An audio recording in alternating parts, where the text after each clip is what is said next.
حضرت عباس بن عبد المطلب رضی اللہ عنہ بیان کرتے ہیں، رسول اللہ صلی اللہ علیہ وآلہ وسلم نے فرمایا، جو شخص اللہ کے رب ہونے، اسلام کے دین ہونے اور محمد صلی اللہ علیہ وآلہ وسلم کے رسول ہونے پر راضی ہو گیا،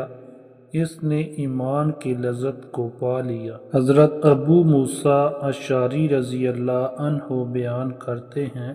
رسول اللہ صلی اللہ علیہ وآلہ وسلم نے فرمایا، 3 قسم کے لوگوں کے لیے 2 اجر ہیں۔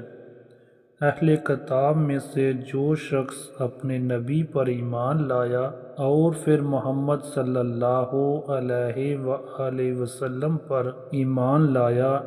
مملوک غلام جب وہ اللہ کا حق ادا کرے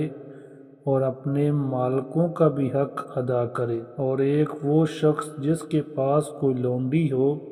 وہ اس سے ہم بستری کرتا ہو،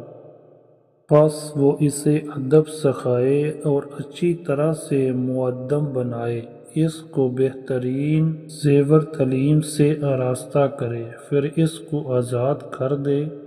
اور اس کے بعد اس سے شادی کر لے تو اس کے لیے 2 اجر ہیں۔ حضرت ابن عمر رضی اللہ عنہ بیان کرتے ہیں،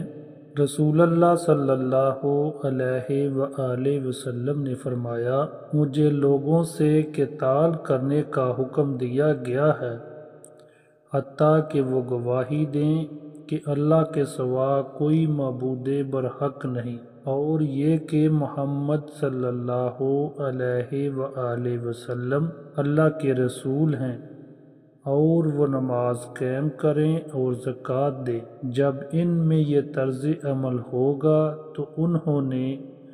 حدود اسلام کے علاوہ اپنی جانوں اور اپنے مالوں کو مجھ سے بچا لیا، اور ان کا حساب اللہ کے ذمہ ہے۔